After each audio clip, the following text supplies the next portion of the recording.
Thanks, Jim. Justin Stone here from EliteBaseball.tv, and I'm coming to you from Chicago today, but I'm just spending one day here in the Windy City before I bounce back and forth between the Grapefruit League and the Cactus League. So the neat thing about my job is the only team I work with their players under contract is with the Chicago Cubs. But I bounce around to a lot of different organizations and do coaches education and training. And this past week, I was with the Pittsburgh Pirates in Florida. And because I can't work with any of their players, there was an extra player in town this week, and it was Garth Brooks. So I could work with Garth. You know, he's not under contract. He's not going to show up in a big league uniform come opening day. And so we spent a lot of time in the cage with one another. And it came up in an interesting story and thought that I thought I could relate to you and your youth players today. Now, Garth Brooks, one of the most famous singers of all time, really. One of the most successful artists. And you'd say, well, Garth, you're just a singer. And he goes, yeah. You know, I didn't mention that to him, but he said, you know, singing is way easier than hitting a baseball. And I said, that's good, Garth, because I don't know anything about singing, but I'm pretty good at teaching hitting, so let's get to work. And I thought about that for a minute. Like, you have this one person that is at the pinnacle of his profession. And you think, in this silo, he is really good at what he does. Yet you take him out of that comfort zone and you put him in a slightly more uncomfortable environment. And yeah, he's played baseball and he's not bad. For 57 years of age, he swings the bat really well. But here we have something that you would say you probably can't do if you just take the average father off the street that hasn't played baseball in 20 years. You're not going to succeed at it. And so doing that instruction throughout the course of 2 or 3 days, we made Garth a lot better. He put 15, 20 feet on his ball. He's giving me fist bumps and hugs in a completely different environment if I went to watch him in a concert and had that same type of conversation with him about baseball. Well, how does this relate to your kids?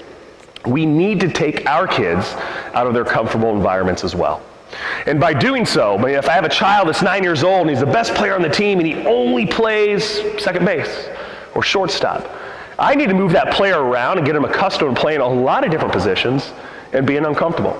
Put him behind the plate, because you never know. 2, 3, 4 years down the road, the bodies change. What the team need is for a particular team may change. This kid may have an electric arm, and that's why he's playing shortstop for you right now, but he may have such a quick release and footwork that he ends up being behind the plate one day, and that's his step that he can go on and, you know, play a higher level of baseball at a very difficult position because he's had some experience with it. And playing other sports goes along with the same thing. Putting kids in uncomfortable situations, letting them explore, letting them try, letting them self-organize.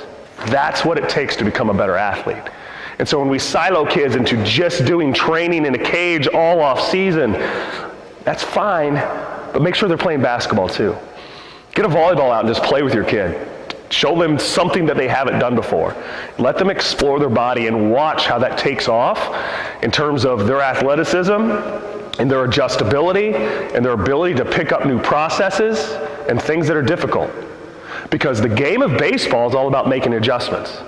The player that can make adjustments fastest usually climbs the ladder a little bit further or a little bit faster.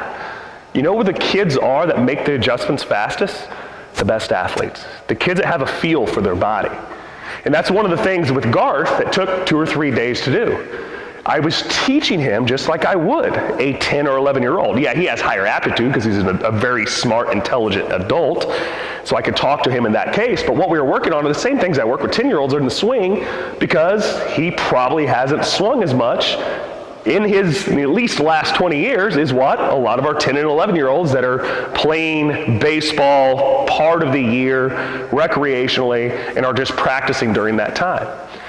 And so getting kids out of their comfort zone, getting them to play multiple sports, getting them in your team to play multiple positions and learn that is going to take them a lot further down the road. So next time you see Garth, ask him about the time that we spent together in Pittsburgh, trying to get him to hit a little bit harder. We had some success, we had some fun, and so maybe when I'm in that concert one day, he'll tip his cap and say, hey Justin, thanks a lot. Until next time, this is Justin Stone with EliteBaseball.tv, and we'll see you on the field.